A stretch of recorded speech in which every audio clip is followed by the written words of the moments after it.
अस्सलामुअलैकुम friends, I am Ali Akbar. आप देख रहे हैं मेरा यूट्यूब चैनल टेक्निकल एकेडमी। आज हम करने जा रहे हैं सेकेंड ईयर क्लास की करेक्शन। चलिए स्टार्ट करते हैं। पहले नंबर पर है higher you go cooler is it. हमने पढ़ा है कि जो सुपरलेटिव डिग्री होती है उसके साथ हमेशा दी आता है मसलन मच, मोर, मोस्ट। मोस्ट जो है ये सुपरलेटिव डिग्री है और इसके साथ हमेशा दी आता है। जबकि जो कंपैरेटिव डिग्री होती है, मसलन यहाँ पर कंपैरेटिव डिग्री हायर और कूलर, यहाँ पर दो कंपैरेटिव डिग्रीज़ हैं, हायर एक और दूसरी कूलर। लेकिन जो कंपैरेटिव डिग्री है उसके साथ आर्टिकल दी कभी नहीं आता।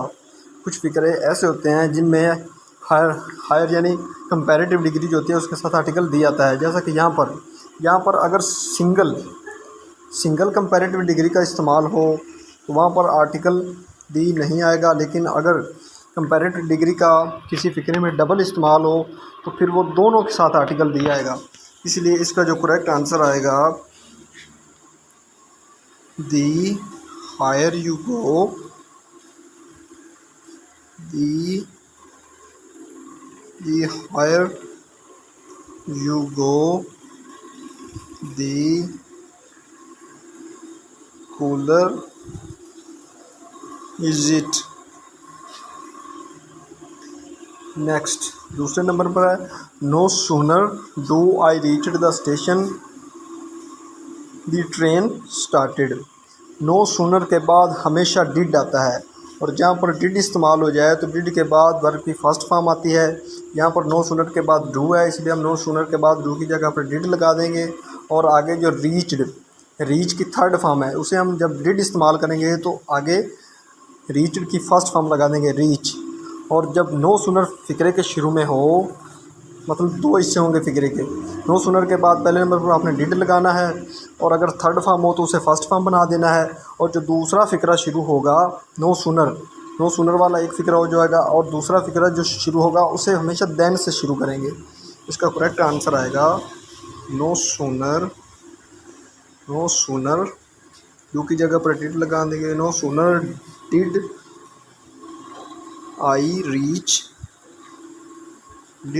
रीच द स्टेशन,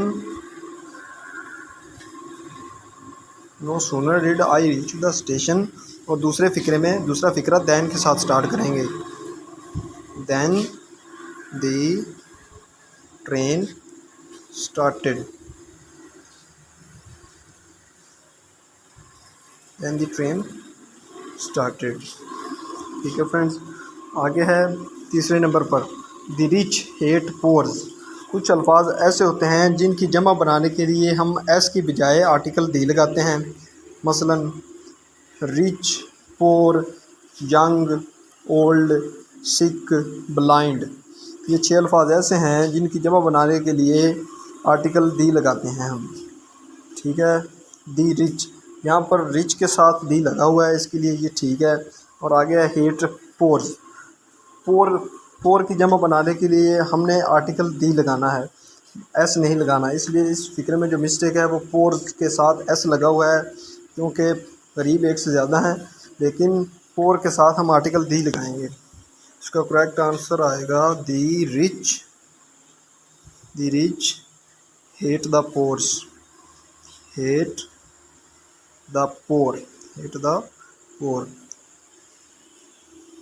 चौथे नंबर पर he is very weak to walk. He is very weak to walk, वो इतना बूढ़ा है, वो इतना कमज़ोर है। He is very weak to walk, वो इतना कमज़ोर है कि चल नहीं सकता। और ऐसे फ़िक्रे जिनमें वो इतना कमज़ोर है कि चल नहीं सकता, वो इतना बूढ़ा है कि चल नहीं सकता, ऐसे फ़िक्रों की अंग्रेज़ी बनाने के लिए हम टू का इस्तेमाल करते हैं, TOO, और उसके बाद फर्स्ट फॉर्म और उसके बाद आगे फिर टू। तो यहाँ पर हम he is very weak to walk, very की जगह पर TOO लगा देंगे। ही इज़ टू के बाद वर्ब की first form, he is too weak to walk. ठीक हो गया। आगे ही मैरिड विद सलमा।